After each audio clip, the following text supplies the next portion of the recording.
मंडळी, तुम्ही कल्पना करू शकता, एक कुख्यात गँगस्टर ज्याच्यावर मोक्कासारख्या कठोर कायदा लागलेला, ज्याला पोलीस टोळी प्रमुख म्हणून अटक करतात आणि न्यायालयाने शिक्षाही सुनावलेली, तो अचानक जामिनावर बाहेर येतो आणि बाहेर आल्या तो कोठे जातो?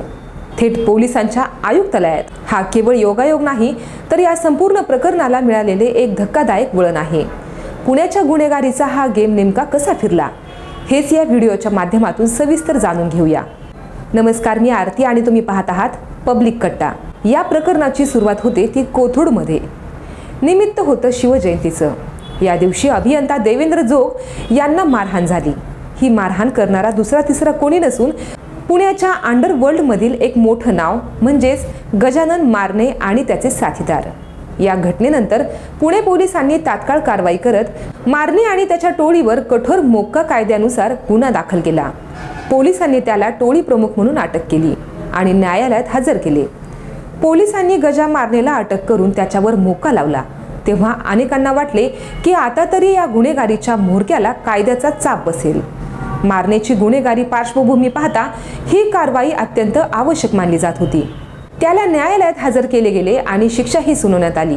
म्हणजेच कायदेशीरदृष्ट्या मारणे काही काळ तुरुंगात राहणार हे निश्चित झाले. या कारवाईने पुणे पोलिसांच्या धडाकेबाज कामाची चर्चाही झाली. पण या प्रकरणाला एक असा ट्विस्ट मिळाला ज्याची कोणी कल्पनाही केली नसेल. तुरुंगात असलेला मारणे आणि बाहेरची कायदेशीर लढाई सुरू असताना अचानक एक महत्त्वाची गोष्ट घडली. ज्यांच्यासोबत मारहाण झाली ते मूळ फिर्यादी देवेंद्र जोग हे स्वतः न्यायालयात हजर झाले. त्यांनी न्यायालयासमोर एक प्रतिज्ञापत्र सादर केले आणि त्यात त्यांनी अत्यंत महत्त्वाची गोष्ट सांगितली. फिर्यादी देवेंद्र जोग यांनी न्यायालयात दाखल केलेल्या प्रतिज्ञापत्रात म्हटले की मला कोणीही चिथावणी दिली नाही.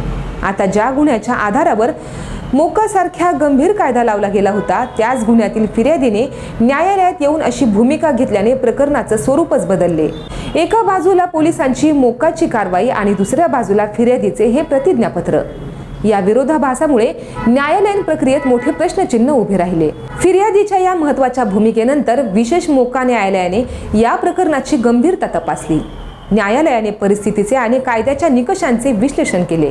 अखेर न्यायालयाने गजानन मारनेला जामीन मंजूर करण्याचा निर्णय दिला. विशेष न्यायालयाने 1 लाख रुपयांच्या जात मुचलक्यावर हा जामीन मंजूर केला. मंडळी, हे प्रकरण इथेच थांबले नाही. या प्रकरणातील सर्वात नाट्यमय भाग पडला तो म्हणजे जामीन मिळाल्याच्या नंतर गजा मारणे जेलमधून बाहेर पडला.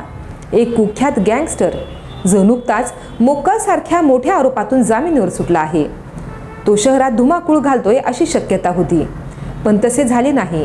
मारणे जेलमधून बाहेर पडताच त्याने थेट पुणे पोलीस आयुक्तालयातील गुन्हे शाखेचे उपायुक्त यांच्या समोर हजेरी लावली. कायद्याने दिलेल्या निर्देशांचे पालन करत त्याने स्वतःची उपस्थिती नोंदवली. आयुक्तालयात हजेरी लावल्यानंतर पुणे पोलिसांनी आपली भूमिका स्पष्ट केलेली आहे. गुन्हेगारी पार्श्वभूमी आणि शहरात शांतता राखण्याच्या उद्देशाने पोलिसांनी गजानन मारनेला एक स्पष्ट आदेश दिलेला आहे. त्याला पुणे शहरात थांबण्यास मनाई करण्यात आली आहे.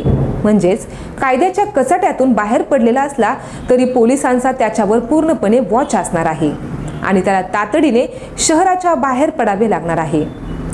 गजा मारनेचे वकील विजयसिंह ठोंबरे यांनी या संपूर्ण प्रकरणावर एक मोठा आणि गंभीर आरोप केला आहे. त्यांच्या मते हे प्रकरण पूर्णपणे बनावट आहे. त्यांनी पोलिसांच्या मोक्का लावण्याच्या कारवाईवरही प्रश्नचिन्ह उभे केले. मोक्का लावण्यासाठी लागणारे कायदेशीर निकष पोलिसांनी पाळलेच नाहीत, असे त्यांचे म्हणणे आहे. वकील विजयसिंह ठोंबरे यांनी स्पष्ट केले की गजा मारनेने तपासात पूर्ण सहकार्य केले. त्यांच्या म्हणण्यानुसार मारणे कधीही फरार नव्हता आणि तो स्वतःहून पोलीस स्टेशनमध्ये हजर राहिलेला होता. याचा अर्थ मारणे कायद्यापासून पळत नव्हता, तर तो कायदेशीर प्रक्रियेला सामोरे जात होता. वकिलांच्या या स्पष्टीकरणामुळे पोलिसांच्या मूळ कारवाईवर अधिक चर्चा सुरू झाली आहे. मंडळी, आता तुम्हाला प्रश्न पडला असेल, नेमका हा गजा मारणे कोण आहे? गजानन मारणे. पुण्याच्या गुन्हेगारीच्या जगतात हे नाव उच्चारले जाते तेव्हा एक वेगळा धाक जाणवतो. त्याला गजा मारणे म्हणून ओळखले जाते आणि त्याची प्रतिमा मारणे टोळीचा म्होरक्या अशीच बळकट आहे.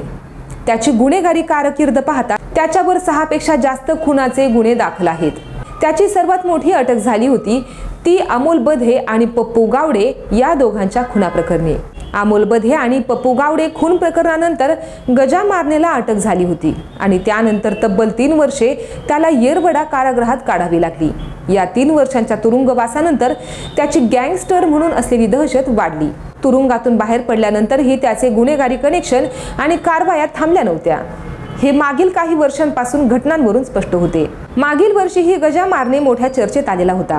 पुण्याच्या एका व्यावसायिकाकडून त्याने तब्बल 20 कोटी रुपयांची खंडणी मागितल्याचा त्याच्यावर आरोप होता. या गंभीर खंडणीच्या गुन्ह्यातही कोर्टाने त्याला जामीन मंजूर केलेला होता. या जामिनानंतर गजा मारणेने पुण्यात एक मोठी रॅली काढलेली होती. ही रॅली शहरात इतकी चर्चेचा विषय ठरली की यामुळे कायदा व सुव्यवस्थेवर प्रश्नचिन्ह उभे राहिलेले होते. गजा मारणेचा वाढता दबदबा कमी करण्यासाठी पुणे पोलिसांनी अत्यंत कठोर कारवाई केलेली होती. त्यांनी त्याची धिंड काढलेली होती आणि त्याला गुडघ्यावर बसवलेले होते. या कारवाईचा उद्देश त्याच्या मनातील दहशत कमी करणे हा होता. पण यानंतर काही काळानंतर एक अत्यंत धक्कादायक प्रकार समोर आला. याच गजा मारणेसोबत काही पोलिसांनी पार्टी केल्याचे उघड झाले आणि या प्रकरणी 5 पोलीस कर्मचाऱ्यांना निलंबित देखील करण्यात आलेले होते. आता देवेंद्र जोग मारहाण प्रकरणात विशेष मोक्का न्यायालयाने जामीन मंजूर केल्यानंतर गजा मारणे पुन्हा एकदा चर्चेच्या केंद्रस्थानी आला. फिर्यादीने घेतलेली माघार, वकिलांचा बनावट असल्याचा आरोप आणि जामीन मिळताच आयुक्तालयात हजेरी हा सर्व घटनाक्रम पुण्याच्या गुन्हेगारी जगतातील अनेक पडद्यामागच्या गोष्टींची माहिती देतो. पोलिसांच्या पुणे शहरात न राहण्याच्या आदेशानंतर मारणे आता कुठे जाणार? पुण्याच्या गुन्हेगारीचा हा गेम इथेच थांबणार की त्याला आणखीन वेगळे वळण मिळणार? मंडळी, तुम्हाला काय वाटते आम्हाला कमेंटमध्ये नक्की सांगा.